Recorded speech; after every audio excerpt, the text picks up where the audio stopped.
एक दिन मुंबई में मेरे पीजी के बाहर मैं गार्डन में बैठी थी बेंच के ऊपर। मेरी कज़न का कॉल आया। सीए का इंटर का रिजल्ट जस्ट अनाउंस हुआ था। वो बैठी थी उस एग्जाम के अंदर। फ़ोन पे उसकी आवाज़ काफ़ी डल लो सी थी।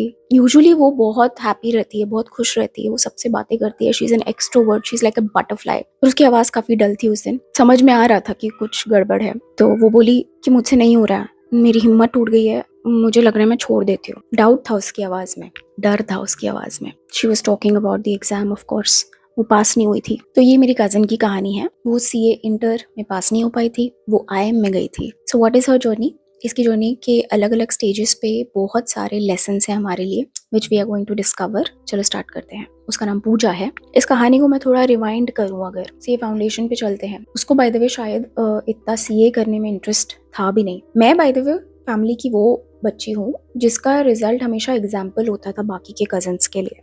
कभी मैंने ऐसा चाहा नहीं था, बट हाँ मैं बन गई थी ऐसी। फैमिली के अंदर मेरे मार्क्स अच्छे आते थे तो मेरे सारे कजन्स को सुनना पड़ता था कि योगिता के अच्छे मार्क्स आए हैं तो तुम भी मेहनत करो, तुम भी अच्छे नंबर लाओ। तो एक बेंचमार्क बन गया था। तो मेरी कजन पूजा के लिए भी कहीं ना कहीं वही था कि अगर योगिता ने सीए किया है तो उसको भी सीए करना पड़ेगा। इसलिए नहीं क्योंकि उसे जेन्युइनली सीए बनने में कोई खास इंटरेस्ट था, इसलिए नहीं क्योंकि उसे बैलेंस शीट पसंद थी, अकाउंट्स पसंद था, नहीं, इसलिए क्योंकि सबके सब लोग पता नहीं क्यों योगिता को हाइप करके बैठे थे और उसको सक्सेस का बेंचमार्क समझते थे। इसलिए मेरी कज़न पूजा को लगा यही सही रास्ता है। आपको नहीं पता होता उस टाइम पे, उस एज पे कि एग्जैक्टली क्या करना है। So the first best thing जो आपको समझ में आती है आप वो ज्वाइन कर लेते हैं। और कॉमर्स के अंदर अक्सर सारे स्टूडेंट्स को लगता है बेस्ट तो सीए है, सीएस है, तो वही करते हैं। उसने भी वही किया। उसने फाउंडेशन का फॉर्म भर दिया, उसने कोचिंग ज्वाइन कर ली और उसने पढ़ना शुरू कर दिया।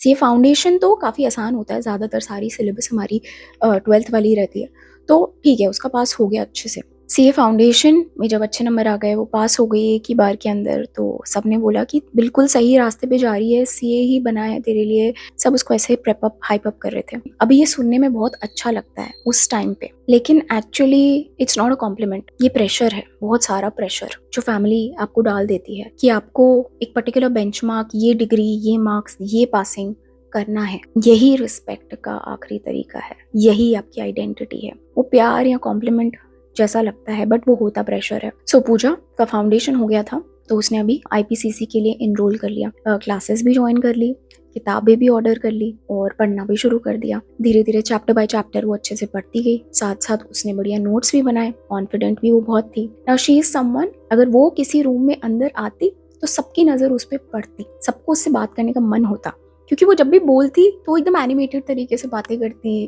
खुश तरीके से बातें करती, सबको मजा आता था उसके आसपास। कोई इंट्रोवर्ट भी होगा वो बात कर लेगा। तो उसके दोस्त भी थे, क्लासेस रोज जाती थी, यही लाइफ थी उसकी, क्लासेस जाना, फिर वापस आना, फिर पढ़ाई करना, फिर नोट्स बनाना, होमवर्क करना, फिर दोबारा क्लासेस जाना। कभी कभार दोस्तों से मिल लिया, कभी कभार फोन पे बात कर लिया। कई बार हमारी पर्सनैलिटी ही हमें बता रही होती है कि सही डायरेक्शन क्या है, हम बस सुन नहीं पाते हैं। हमें जो बताया हुआ होता है ना कि यही सही रास्ता है, हम उसी पे चलते रहते। आई थिंक कहीं ना कहीं ये जो उसकी वाइब्रेंट सी पर्सनैलिटी थी, ये कुछ कह रही थी, ये बताना चाह रही थी कि शायद CA is not for you. तो क्लासेस फिर फाइनली खत्म हुई। एग्जाम के सिर्फ 3-4 महीने बचे हुए थे।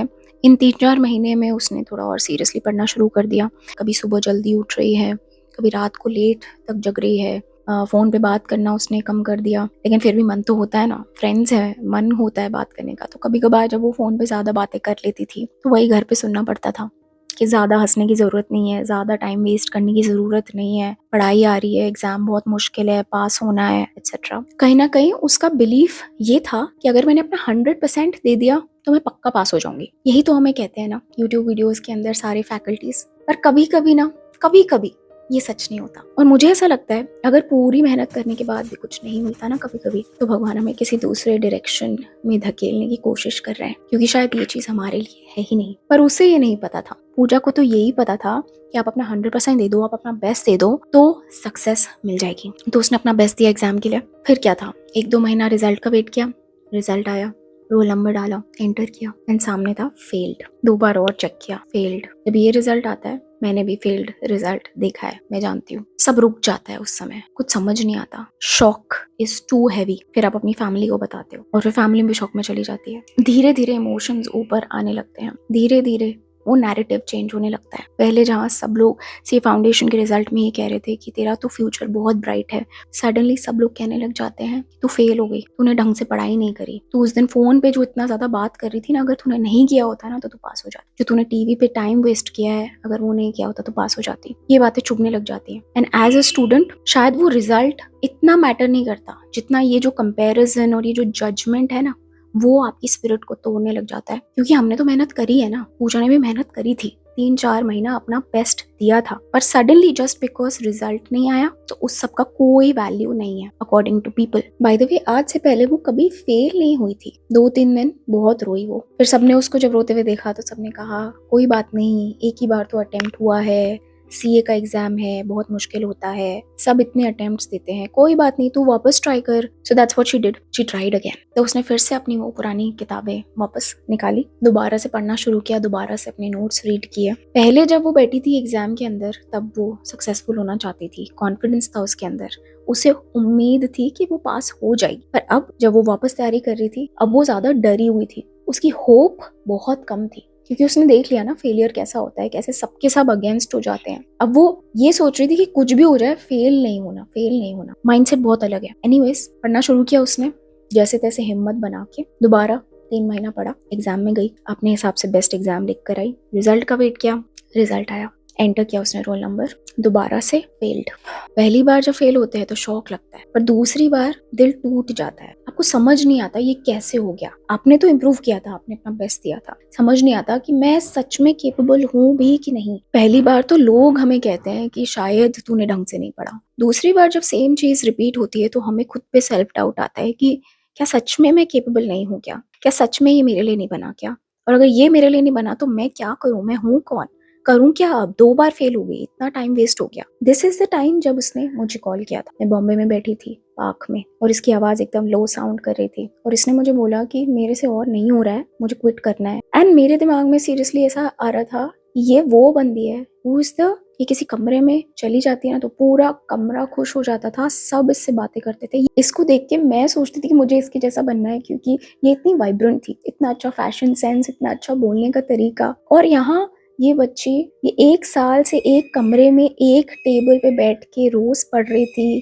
दोस्तों से दूर थी, फोन पे बात नहीं कर सकती थी, इसका कोई सोशल लाइफ नहीं बचा था, ये टीवी नहीं देखती थी, ये वो बच्ची थी ही नहीं जिसे मैं जानती थी। So anyways the first thought मेरे दिमाग में जो आया, जो मैंने उससे कहा, वो ये कि may be this is not for you, कि तू शायद एक कमरे में पेपर्स और फाइनेंशियल और बैलेंस शीट देखने के लिए शायद नहीं बनी, तो लोगों के बीच में काम करने के लिए बनी है, मैनेजमेंट जैसा कुछ करने के लिए बनी है। और उसके भी दिमाग में कहीं ना कहीं बैक ऑफ द माइंड था कि यार सीए बस की बात ही नहीं है, कुछ अलग करना पड़ेगा, कि इसमें तो जान निकल रही है। यहाँ लेसन नंबर 2 इज कि कभी कभी क्विट करना वीकनेस नहीं होता है, कभी कभी क्विट करना जरूरी है ताकि आप सही डायरेक्शन में ज्यादा सक्सेसफुल हो जाओ। सो एट दिस पॉइंट उसने गिव अप नहीं किया, दिमाग खर्च किया और उसने डिसाइड किया कि कैट कर लेते हैं, MBA कर लेते हैं, उसमें भी स्कोप है। So she enrolled for CAT के लिए रजिस्टर कर दिया, कैट की किताबें ले आई और पढ़ना शुरू कर। नया करियर में घुसना, नया एग्जाम देना जिसके बारे में कुछ आइडिया नहीं है, उसकी क्लासेस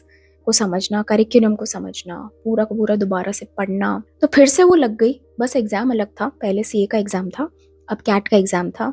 फिर से 2-3 महीने जान लगा दी उसने, मॉक्स पे मॉक्स करती गई एंड फाइनली एग्जाम देकर आई। ये उसका पहला अटेम्प्ट था कैट का। रिजल्ट आया एंड रिजल्ट इतना अच्छा नहीं था, उसकी पसंद का जो उसे कॉलेज था ना वो नहीं मिला, मार्क्स उतने अच्छे नहीं थे। तो यहाँ पर उसको डिसाइड करना था अब क्या करे, ये जो भी कॉलेज एवरेज मिल रहा है वो ले ले या फिर एक और अटेम्प्ट देके देखते हैं, क्योंकि बेस्ट कॉलेज मिल जाए तो क्या बात है, सीए छोड़ा है तो कम से कम IIM तो मिलना ही चाहिए। समझ रहे हो यहाँ पे लेवल। सीए का एग्जाम देने के बाद तुम इतने ज्यादा स्ट्रांग हो जाते हो मेंटली, जो सारी मेहनत सीए के एग्जाम को पास करने के लिए की है ना, अगर वो ना करके कुछ और भी करोगे ना तो तुम इतने स्ट्रांग ऑलरेडी बन चुके हो कि उस नेक्स्ट चीज में तुम ऑलरेडी लेवल 5 से स्टार्ट करोगे, लेवल 0 से नहीं। तो सलाह मशवरा करने के बाद उसने फाइनली डिसाइड किया कि एक बार और देते हैं कैट, और मेहनत करके और अच्छे नंबर लेकर आएंगे और कोशिश करेंगे समहाउ IIM मिल जाए। उसको एटलीस्ट ये तो समझ में आ गया कि कोई ना कोई कॉलेज तो मिल ही जाएगा, कोई ना कोई जॉब तो मिल ही जाएगी, कैसे ना कैसे करके पैसे तो कमा ही लेंगे। That is the shift that happened in her mind. तो पूजा ने यहाँ पर डिसाइड किया वो अपने पास्ट को यानी कि अपने रिजल्ट्स को डिफाइन नहीं करने देगी कि आगे क्या होने वाला है। उसने डिसाइड किया कि वो विक्टिम मेंटालिटी को ड्रॉप करेगी। She is going to take charge of her life और वो सिचुएशन को बदल के रहेगी। ऐसे नहीं तो कैसे she is going to make it in life. So that is the next lesson for us कि सबसे पहले आपको अपना माइंडसेट चेंज करना पड़ेगा, सक्सेस उसके बाद ही आएगी। तो अब पूजा ने डिसाइड तो कर लिया था कि माइंडसेट को चेंज करना है, बट रियलिटी में देखा जाए तो सारे के सारे आसपास के लोग जो थे उनके हिसाब से वो अभी भी फेलियर ही थी। अच्छा, उसको ना आईफोन का बड़ा शौक था, लेकिन अब आईफोन तो भाई 60-70 हज़ार का आता है, पैसे थे नहीं, क्या करे, पापा मम्मी से मांग नहीं सकते क्योंकि मम्मी पापा को लगता है ना कि यार तू क्या करेगा आईफोन का, कोई मतलब ही नहीं है, कम से कम तू भी पढ़ाई पे ध्यान दे, फोन ही तो है जिसकी वजह से पास नहीं हो पाए। तो पैसे नहीं थे, पर अब कैट के लिए तैयारी भी करनी थी और कैट का एग्जाम साल में एक ही बार आता है, तो पूरा साल था अगले कैट के एग्जाम के लिए, तो पूरा साल तो पढ़ नहीं सकते, कुछ तो करना पड़ेगा। तो उसने डिसाइड किया that she will take up a job, जो उसको छोटी मोटी जॉब मिलेगी शील टेक इट अप। तो वहीं लोकल बैंक की ब्रांच थी जिसमें एक ओपनिंग थी, उसने इंटरव्यू दिया एंड शी क्रैक्ड इट। 10,000 रुपए की जॉब थी, उसने ज्वाइन कर ली कि साइड बाय साइड कम से कम कुछ तो पैसे आते रहेंगे, जोड़ लूंगी, अपने मन की चीजें खरीदने के लिए मुझे पापा से मांगने नहीं पड़ेंगे। उसने धीरे धीरे पैसे जमा किए और पैसे जमा करके 60-70 हज़ार जमा कर लिए और उसका वो फोन लेकर आए, आईफोन। उस वक्त हम सब ने भी जब देखा कि यार तूने 70 हज़ार जमा किए और तू आईफोन खरीद के लाई, तो इसका कुछ और कर लेती, एफडी बना लेती। बट अब मैं जब सोचती हूँ तो मुझे लगता है ये बहुत जरूरी डिसीजन था उसके लिए। खुद के पैसे से उस वक्त आईफोन खरीदना एक प्रूफ था कि वो कर सकती है, कि डिग्री हो या नहीं हो वो कुछ अचीव कर सकती है, अपना पेट भर सकती है, अपने शौक भी पूरे कर सकती है। उसका कॉन्फिडेंस बूस्ट हो गया क्योंकि उसने अपने पैसे से सब किया।